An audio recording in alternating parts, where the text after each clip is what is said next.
అనుగ్రహింపబడెను. ఆయన భుజము మీద రాజ్యభారముండును.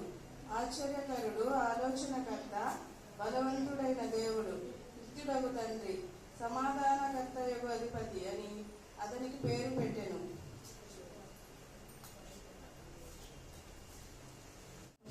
పరమ తండ్రి యేసునామముకే స్తుతులు స్తుతులు స్తుతులు స్తోత్రాలు స్తోత్రాలు ప్రభువా వందనాలు నాయనా స్తోత్రం నాయనా. ఏర్పాటు చేయబడిన బైబిల్ భాగాన్ని మనం చదవగా విన్నాము. మరొకసారి మనం ఆ వాక్యాన్ని చదువుకొని మనం ధ్యానంలోకి వెళ్ళదాం. యెషయా గ్రంథము 9వ అధ్యాయము 6వ వచనాన్ని చదువుతాను. ఏలయనగా మనకు శిశువు పుట్టెను, మనకు కుమారుడు అనుగ్రహింపబడెను. ఆయన భుజము మీద రాజ్యభారముండును. ఆశ్చర్యకరుడు, ఆలోచనకర్త, బలవంతుడైన దేవుడు, నిత్యుడగు తండ్రి, సమాధానకర్తయగు అధిపతి అని అతనికి పేరు పెట్టబడెను. ప్రార్థించుకుందాం. ప్రేమగల తండ్రి, జీవగల దేవా, నీ ఘనమైన నామాన్ని బట్టి కొందనాలు అయ్యా. ఇంతవరకు తండ్రి మా స్థుతుల పైన మీరు ఆశిండి మా ఆరాధనని స్వీకరించిన దేవా, నీ కొందనాలు తండ్రి. అయ్యా, మీ మాటలు మేము ధ్యానించుకొని చుండగా తండ్రి ప్రభానైనా నిలబడి నన్ను ప్రభా మీ శరీర చాటును మరుగుపరచండి ప్రభా.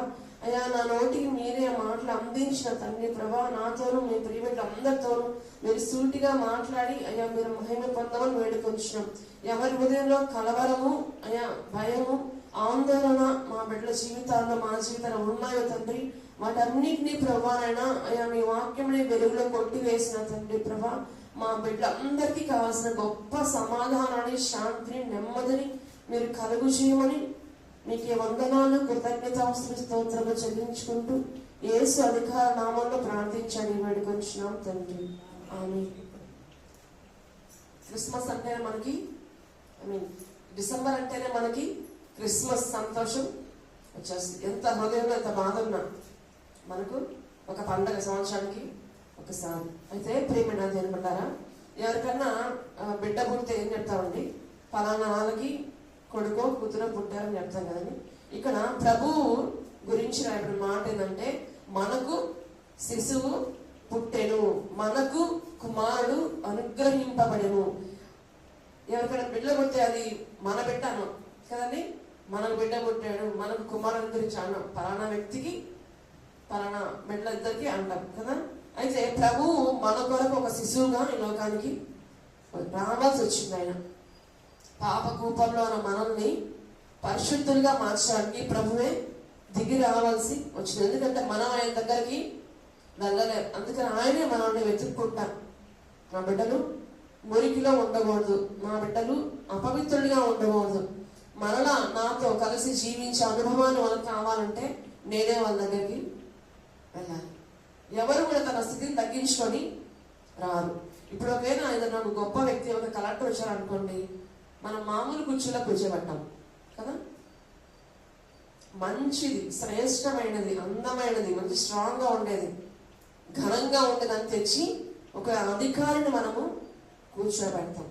అయితే మన దేవుడు ఈ సకల లోకాన్ని సృష్టించిన దేవుడు, సర్వాధికారి, ఒక బాలుడై ఒక పశువుల పాకలో మన కొరకు పుట్టడానికి తన మహిమనంతా విడిచిపెట్టి ఒక పశువుల పాకలో పుట్టడానికి ఇష్టపడిన దేవుడు.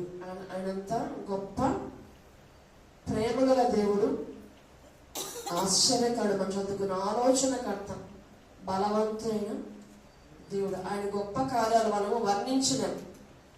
అయితే ఈ దినాన ఈ క్రిస్మస్ లో దూతలు యొక్క పాత్ర ఏంటో మనము చూద్దాం.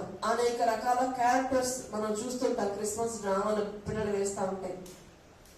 మరియా, ఎలిజబెత్, జకర్యా, దూతలు, జ్ఞానులు, గొర్రెల కాపరులు, వీరందరూ చూస్తుంటాం. అయితే ఈ దినాన ఈ క్రిస్మస్ లో దూతల పాత్ర, వారు ఎలా దేవుని కార్యాన్ని మనకు వివరించడానికి వాళ్ళు వచ్చారో చూద్దాం. దేవుడు రక్షణ కార్యం జరిగించడానికి దూతలు తమ పాత్రను పోషించారు. ఆయన సంకల్పాన్ని ప్రకటించారు. ఎవరెవరికి ప్రకటించారు? మరియకి. మరియా దగ్గరికి దూత వచ్చినప్పుడు చెప్తుంది, మరియా నువ్వు దేవుని కృపను పొందుకున్నావు. మనం లూకా సువార్తలో మనం గమనిస్తే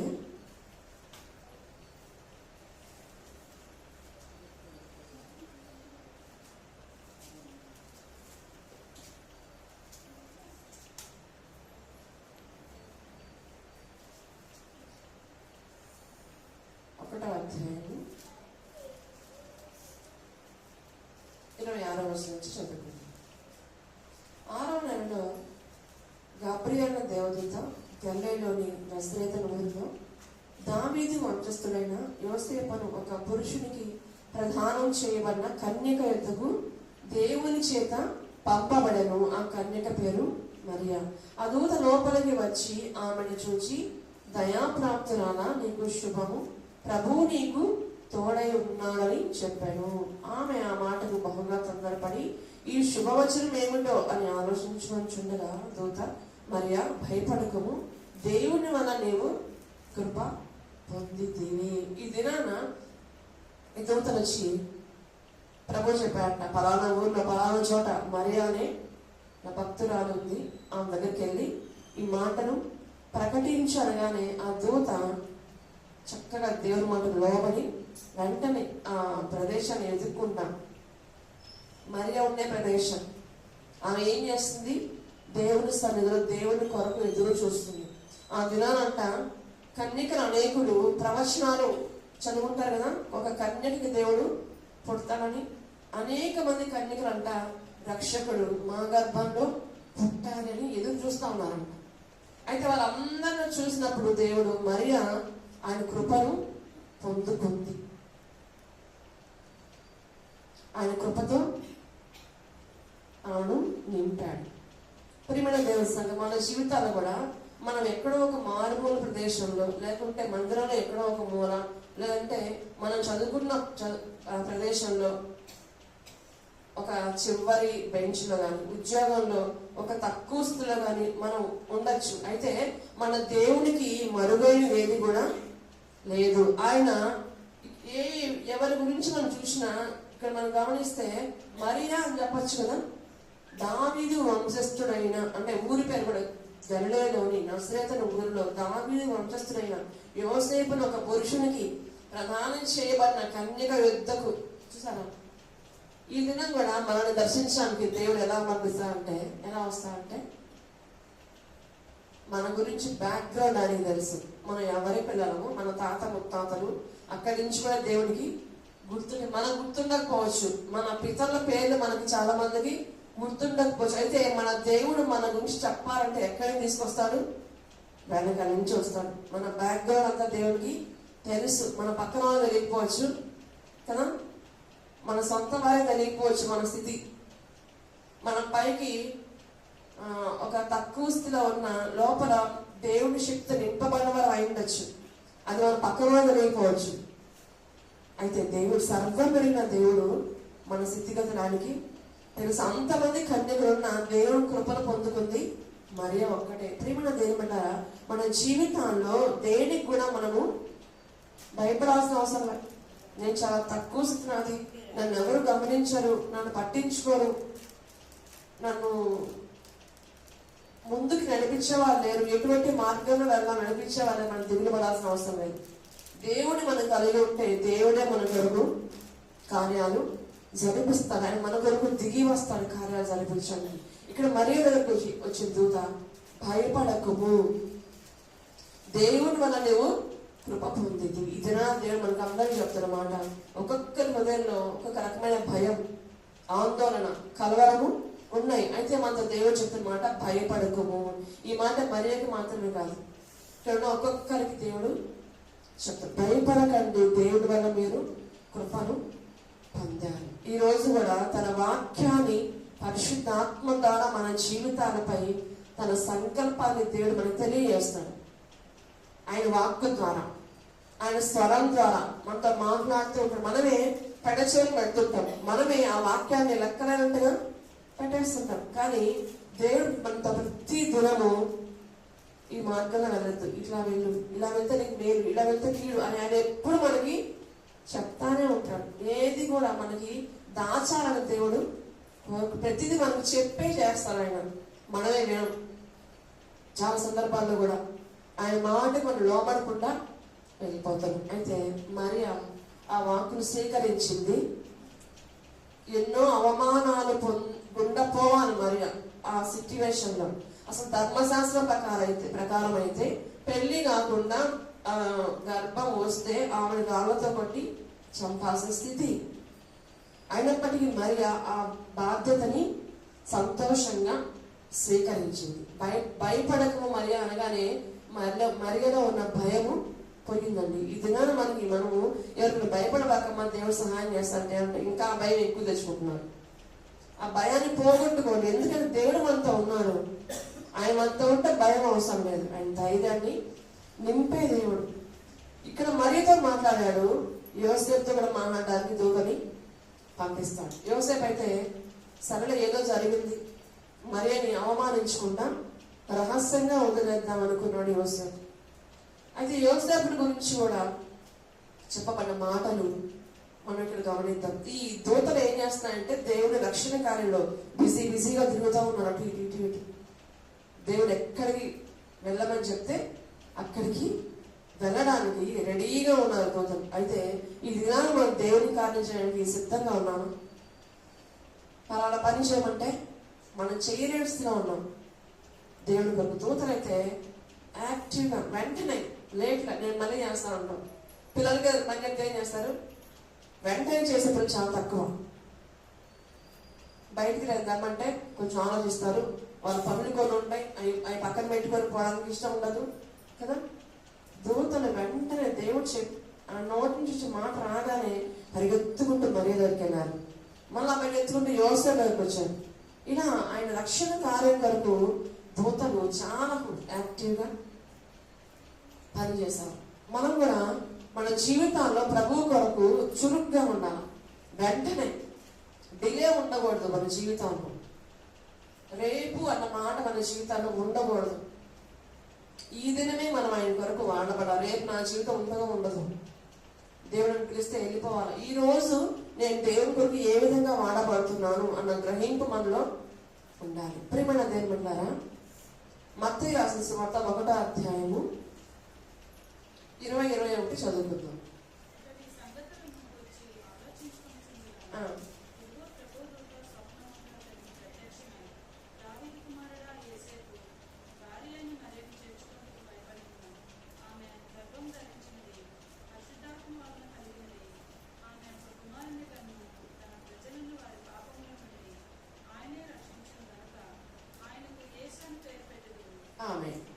ఇక్కడ మనం గమనిస్తే యోసేపు దగ్గరికి వచ్చారు దూత. అతను ఈ సంగతుల గురించి ఆలోచించుకుంటుండగా మరియని విడిచిపెట్టాలి అని ఆలోచించుకుంటుండగా ప్రభువు దూత వెళ్ళింది. అక్కడ ఆలస్యం అయితే యోసేపు తన నిర్ణయాన్ని చెప్పేసిండేవాడు. అందుకే ఆలస్యం ఉండకూడదు మన జీవితాల్లో. అంటారు ఆలస్యం అమృతం విషం అంటారు కదా. మన జీవితాల ఆలస్యం అనేది ఉండకూడదు. ఏ దినాన్ని జరగాల్సిన ఆ దినం మన జీవితాల్లో జరగాలి. వెంటనే వెళ్ళిపోయారు దూత. ప్రభు చెప్పుంటాడు, గాబ్రియలు వెళ్ళి యోసేపుతో మాట్లాడు, త్వరగా వెళ్ళాలి. యోసేపుని కలుసుకోలేకపోతే అక్కడ పరిస్థితి మారబోతుంది. నిర్ణయాలు మార్చబడబోతున్నాయి. యోసేపు దగ్గరికి వెళ్ళి నువ్వు ప్రకటించి నేను చెప్పిన మాట అంటే ప్రభు దూతని చెప్తుంది. ఇదిగో ప్రభు దూత స్వప్నమందు అతని ప్రత్యక్షమై దావీదు కుమారుడైన యోసేపు నీ భార్య అయిన మరియను చేర్చుకుంటకు భయపడకము, ఆమె గర్భం ధరించింది పరిశుద్ధాత్మ వలన కలిగింది చెప్తున్నాడు. ఆ తర్వాత ఆ పేరు కూడా చెప్తున్నాడు కదా. ఆమె యొక్క కుమారుని కరను తన ప్రజలను వారి పాపముల నుండి ఆయనే రక్షించును కనుక ఆయనకు యేసు అను పేరు పెట్టుదు అన్నాడు. యేసు అన్న మాటకు అర్థము రక్షకుడు. కింద రాసుకుంది కదా, యేసు అను శబ్దమునకు రక్షకుడు అని అర్థము. మన రక్షించేవాడు ఆయన, మనం బలపరిచేవాడు, మనం లేవనెత్తేవాడు, మన సందేహాలను కొట్టివేసేవాడు. ఏ మార్గమే వెళ్ళాలో తెలియక మనం ఆగిపోయినప్పుడు ఆయన తన ఆలోచించకుండా మనల్ని నడిపిస్తాడు. ఇక్కడ యోసేపు తన నిర్ణయాన్ని మార్చుకునే లోపే వెళ్ళిపోయింది దూత. ఆయనకు ఒక సరైన మార్గాన్ని చూపించింది. ఈ దినాన్ని కూడా మన జీవితంలో సరైన మార్గం ఎలాగైనా తెలియక మనం అల్లాడిపోతుంటే, ఎవరు సహాయం చేయని స్థితిలో మనకు ఉన్నప్పుడు దేవుడు మనకు సహాయము పంపుతాడు. అది మనుషుల ద్వారా అయి ఉండొచ్చు, అధికారుల ద్వారా అయి ఉండొచ్చు. ఏ విధంగా ఆయన మనల్ని సహాయంలోకి నడిపిస్తాడు. ఆయన మార్గాన్ని మనం తెలియజేస్తాడు. ఆయన స్వరంతో కానీ, వాక్యంతో కానీ, దర్శనాల ద్వారా కానీ అని మనకు తెలియదు. కాబట్టి ఎప్పుడు దేవుడు మన కొరకు అలర్ట్గా ఉండండి. ఇది నా దేవుడు నాతో ఏం చెప్తాడు, నేను ఎలా ఉంటానంటాడు, అలా నేను చేయాలని నిర్ణయించుకొని ఆయన సన్నిధికి మనము రావాలి. రెండోదిగా మనం గమనిస్తే, భయాన్ని తొలగించి ధైర్యాన్ని ఇచ్చిన దూతలు. లూకా రాసిన సువార్త 2వ అధ్యాయము 10వ వచనాన్ని చదువుకుందాం.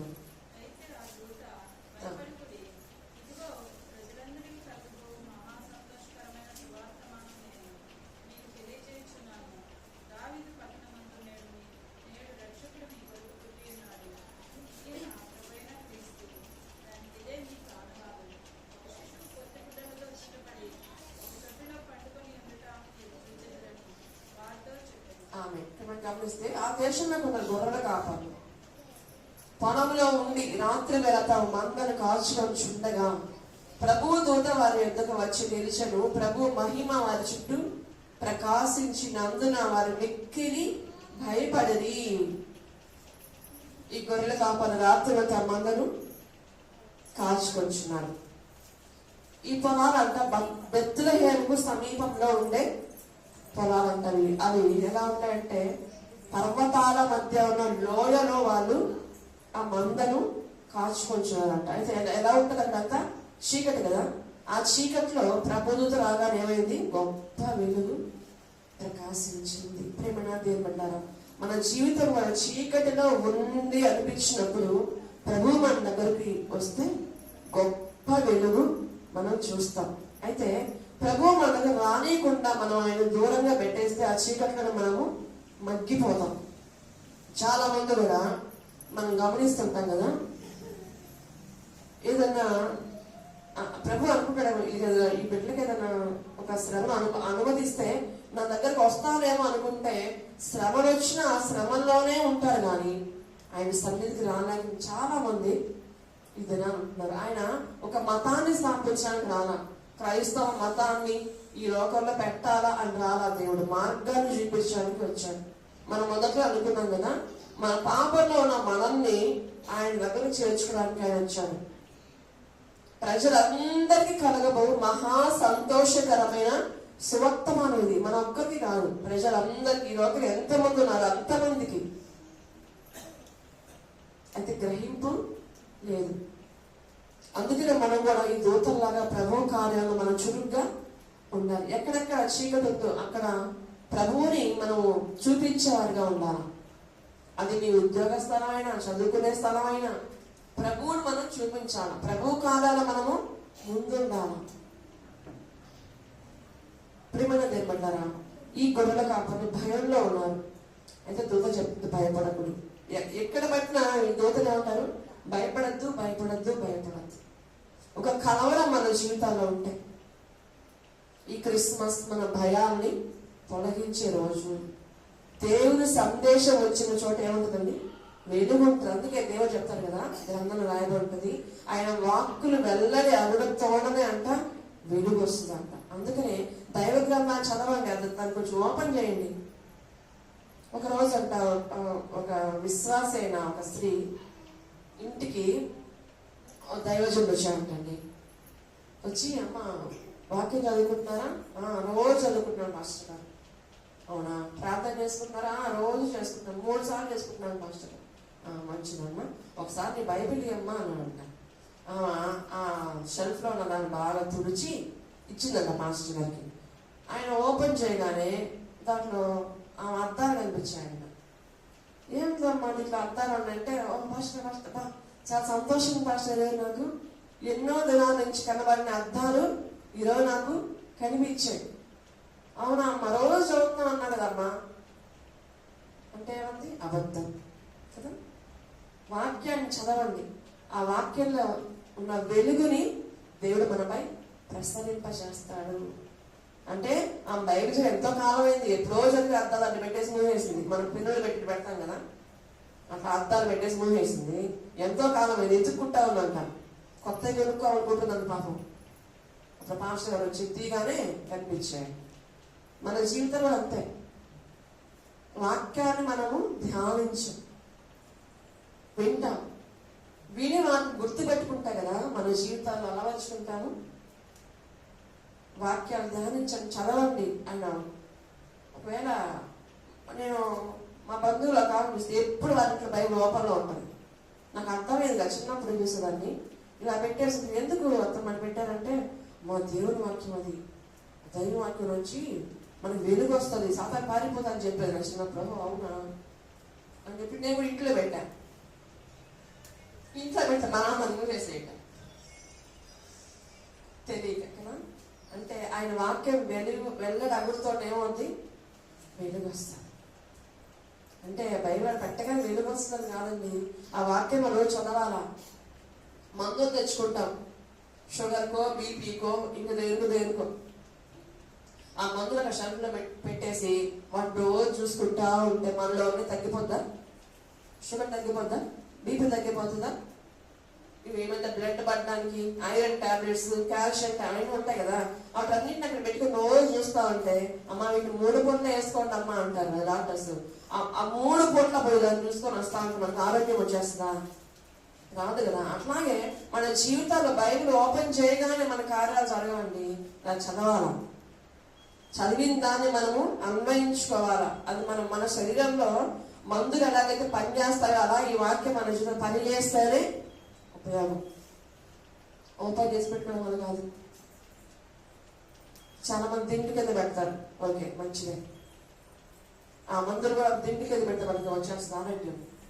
దిండ్ల కింద మరొక చోట దేవుని గ్రంథం ఉంటే కార్యాలు జరగవు. దాన్ని తీయండి, చదవండి, లేని వాళ్ళు చదివించుకోండి. ఎలాగైనా వాక్యం మన జీవితాల్లో వెళ్ళాలి. ఈ గొర్రెల కాపర్లు చదువులేని వాళ్ళు అయ్యుండొచ్చు. అయితే ఆ దూత మొట్టమొదటి వెళ్ళి ఎవరికి చెప్పిందండి? గొర్రెల కాపర్లకే చెప్పింది. ఏ గొప్పవారు చెప్పుండొచ్చు. హేరోదు అల్లాడిపోతున్నాడు, యూదులకు రాజుగా పుట్టాడు, ఎవరు అక్కడికి వెళ్ళి చెప్పచ్చు కదా హేరోదుకి. ఎందుకు గొర్రెల కాపర్లు చెప్పారు? హేరోదు చెప్తే ఆ మాట బయటికి వెళ్ళదు. ఈ గొర్రెల కాపర్లు ఎటువంటి కల్మషం లేని వాళ్ళు కదా, ఆ మాటని ప్రకటించడానికి వీలైతే సూటిగా సరిపోతారని దేవుడికి తెలుసు. ప్రియమైన దేవులారా, మన జీవితాల్లో ఎలా మనం ఉన్నాం, ఒకవేళ కలవరంలో మనం ఉన్నాం అనిపిస్తే, మన భవిష్యత్తును గురించిన భయం మనకు ఉంటే, అనారోగ్యం గురించిన భయం మనకు ఉంటే, అయ్యా నా బిడ్డ ఎలా బ్రతుకుతారో, ఒకవేళ నేను వెళ్ళిపోతే నా బిడ్డ పరిస్థితి ఏందో అనుకుంటారు చాలా మంది. ఆ భయాలన్నిటికీ విలువ ఏంటంటే దేవుడి వాక్యము. ఆయన మన హృదయంలో ఉంటే మనకి నెమ్మది. సమస్యలు వస్తాయి, ఇబ్బందులు వస్తాయి, కానీ అంతకు మించిన దేవుని సన్నిధి మనతో ఉంటే మనకి ఎప్పటికీ విజయమేనండి. ఎందుకంటే ఆయన మాట్లాడే దేవుడు, ఆయన మన భవిష్యత్తుకి స్పష్టమైన యోచన కలిగిన దేవుడు. ఒక్కొక్కరి పుట్టుకలో దేవుని యొక్క సంకల్పము ఉంది. ఈ బిడ్డ నేను అలా వాడుకుంటా, ఆ బిడ్డ నా చిత్తం చేయాలి, ఈ బిడ్డ నా చిత్తం చేయాలి. ప్రతి ఒక్కరి జీవితంలో ఆయన ఒక స్థిరమైన యోచన ఉంది. ఆయన యోచన ప్రకారం మనం ముందుకు వెళ్ళాలి అంటే దీన్ని పట్టుకోవాలా. ఈ వాక్యాన్ని పట్టుకుంటే ఎప్పుడు ఓడిపోరు. ప్రియమైన దేవుని బిడ్డలారా, చీకట్లో ఉన్న మనల్ని వెలుగులో నడిపించడానికి, భయంలో ఉన్న మనల్ని ఆ భయం నుంచి విడుదల ఇవ్వడానికి ప్రభువు ఈ లోకానికి వచ్చాడు. ఇది అందరికీ శుభవార్త. ఒక శుభవార్త మనకు తెలిసిందండి. ఒక పెళ్ళి అనుకోండి, మన పిల్లలకి దాన్ని మనం అందరూ చెప్తామా? మా అబ్బాయి పెళ్ళి, మా అమ్మాయి పెళ్ళి చెప్తామా? మనకి ఎవరు ముఖ్యులో వాళ్ళకి చెప్తాం. ఆ తర్వాత ఒక బిడ్డ పుట్టాడు అనుకోండి, అది కూడా అంతే, మనకి ఎవరు అవసరం వాళ్ళకే చెప్తాం. అయితే ఈ గొర్రెలు కాపాలంట ఆ మాటను తీసుకొని అందరికీ ప్రచురించాలంట. ప్రియమైన దేవుని సంగమా, దీన్ని బట్టి మనకు అర్థమవుతుందంటే వాళ్ళు చాలా కల్మషం లేని వాళ్ళు. వీళ్ళు చెప్పాలి, వీళ్ళు చెప్పకూడదు అన్న ఇది వాళ్ళలో లేదు. చీకట్లో ఉన్నారు, కానీ దేవుడు గొప్ప సమాధానం వాళ్ళకి ఇచ్చాడు. ఆ లూకాసు సువార్త కింద మనం చదివితే, ఇదిగో ప్రజలకు అందరికీ కలగబోవు మహా సంతోషకరమైన సువర్తమానము అని చెప్పిన తర్వాత పరలోక సైన్య సమూహం ఏమంటదండి? లూకా రాసిన సువార్త 2వ అధ్యాయము 13, 14 వచనాలు చదువుకుందాం.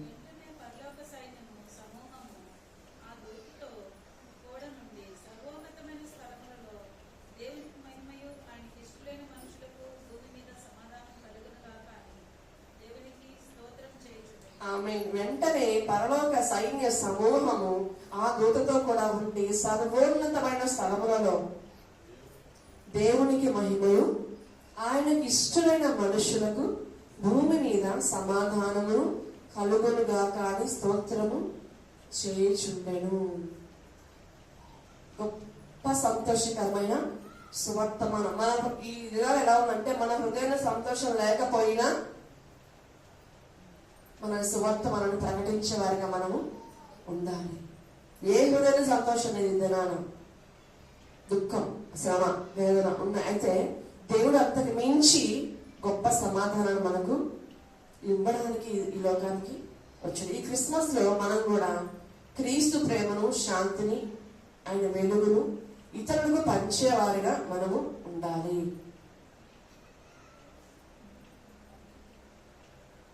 చాలా మంది క్రిస్మస్ లో పేదలను జ్ఞాపకం చేసుకుంటారు, మంచిదే.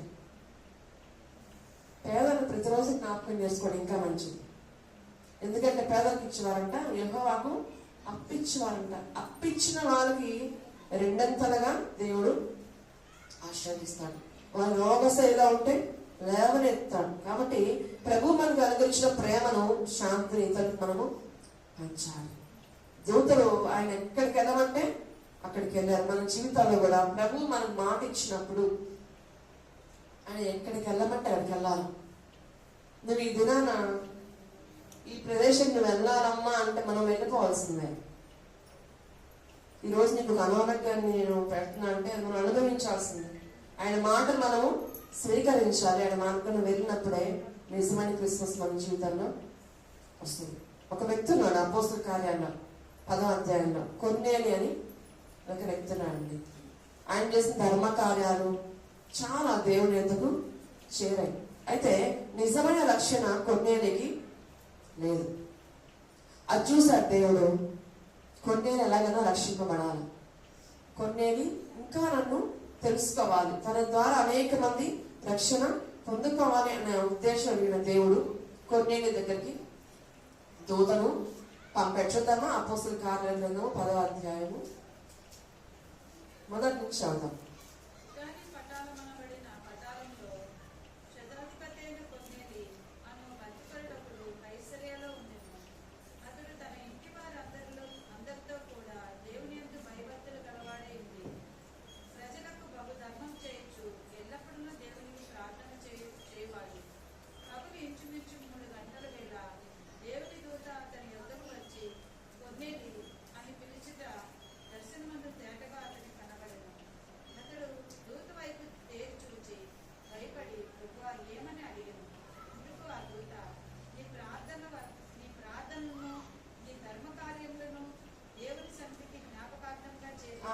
మనం గమనిస్తే పగలు ఇంచుమించు 3 గంటల వేళ ఆ టైంలో ఏం చేస్తుంటాం మనం? మధ్యాహ్నం మనం ఏం చేస్తాం?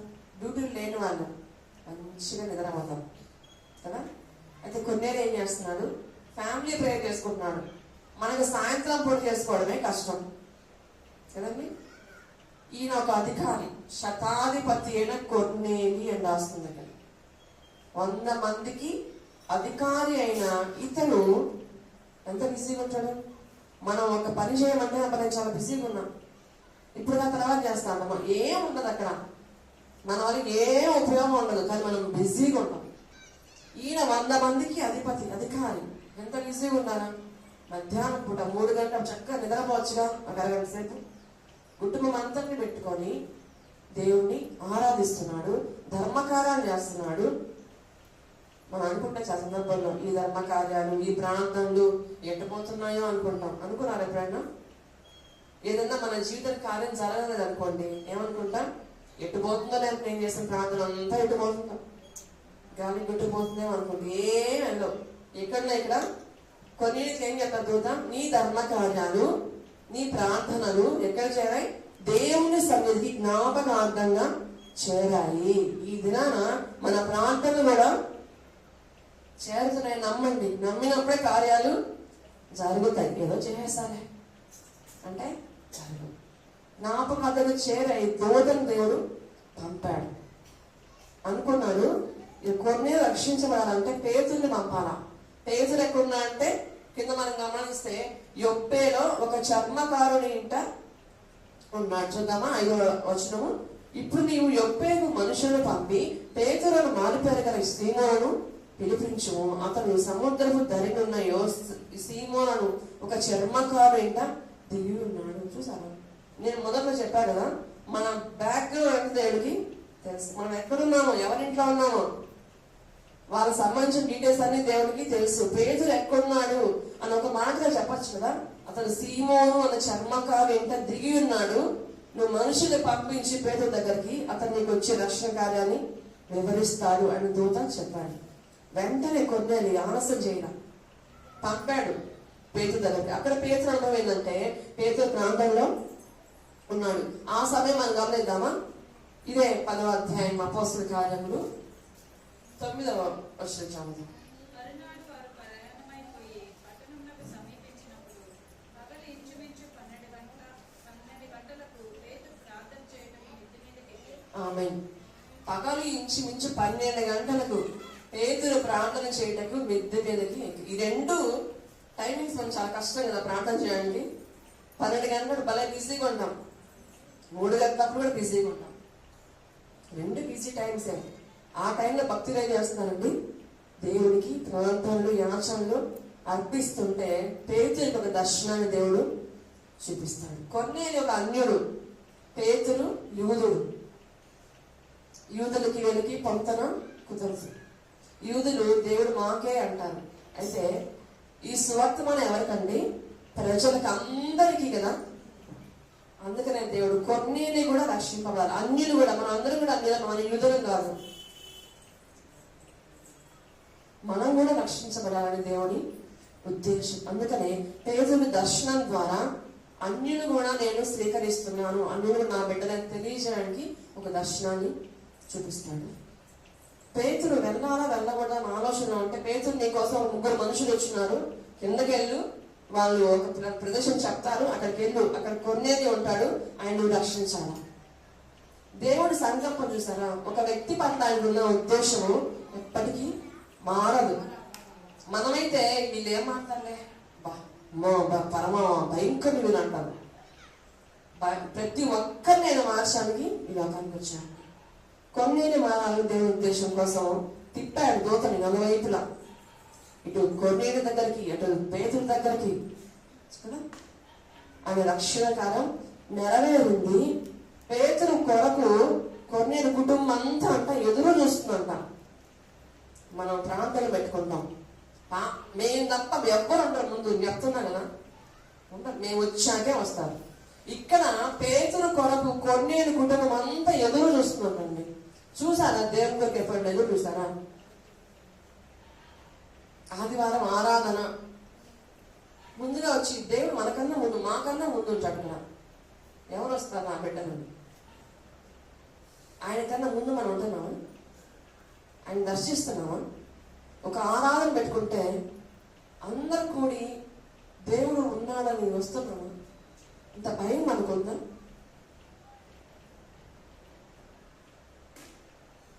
ఇది మనకు ఆలోచించాల్సిన విషయమే కదా. ఈ సంవత్సరం అంతా ఎలా బ్రతికేమో మనకు తెలుసు. ఒకవేళ మనం గుర్తు రాకపోయినా దేవుడికి తెలుసు. అయితే ఒక అవకాశం ఇచ్చిన మనకి ఎంతో మంది గనులు, గొప్పవారు, దైవజనులు గతించిపోయారండి ఈ సంవత్సరంలో. అయితే మనం ఉన్నా మన గొప్పతనమా, మన భక్త, మన ప్రార్థన ఏది కాదు. మనకు ఒక అవకాశం ఇచ్చాడు. మళ్ళా ఈ దినాన మారుతారు, ఇంకో దినం ఇస్తే ఈ బిడ్డలు రక్షణ పొందారు అనే అవకాశమే మనకు ఉంది కానీ మన భక్తి కాదు, మన శక్తి అంతకన్నా కాదు. ప్రియమైన దేవుని బిడ్డ, పేతురు కొరకు ఎదురు చూస్తూ వీళ్ళు ఉన్నప్పుడు పేతురు వచ్చి వాక్యాన్ని ప్రకటించిన తర్వాత ప్రతి ఒక్కరు మనకు గమనిస్తే పేతురు ఇస్తారు, వారందరూ ఆయన కోసం ఎదురు చూస్తూ ఉంటారు. బాప్తిసం ఇస్తాడు, పరిశుద్ధాత్మ వరంగలు పొందుకుంటారు. వెను వెంటనే కార్యాలు జరిగించాడు దేవుడు. ఇది కాదా క్రిస్మస్? మన క్రిస్మస్ అంటే కొత్త బట్టలు, పిండి వంటలు ఉండాలి, ఖచ్చితంగా క్యారల్స్ ఉండాలి, ఆరాధనలు ఉండాలి. కానీ అంతకన్నా ముఖ్యంగా క్రీస్తు మనలో పుట్టాలి. ఉన్నాడా ప్రభు? ఉన్నాడా మన జీవితంలో? ప్రభు లేకుండా చీకటి ఉందా మన హృదయంలో? చీకటి ఉంటే తొలగించుకోండి. ఆయన వాక్యమే మనకి వెలుగుని ఇస్తుంది. అది నిజమైన వీడు కొన్ని కుటుంబంలో ఇది ఒక క్రిస్మస్. కుటుంబం అంతా రక్షింపబడింది. మన జీవితాల్లో మన పరిస్థితి ఏంటి? ఇంకా ఆయన్ని పసుపు పాకలో పెట్టి పాటలు పాడుతున్నామా?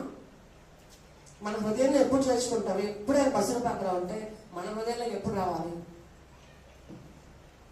గమనిద్దాం. సమస్తమును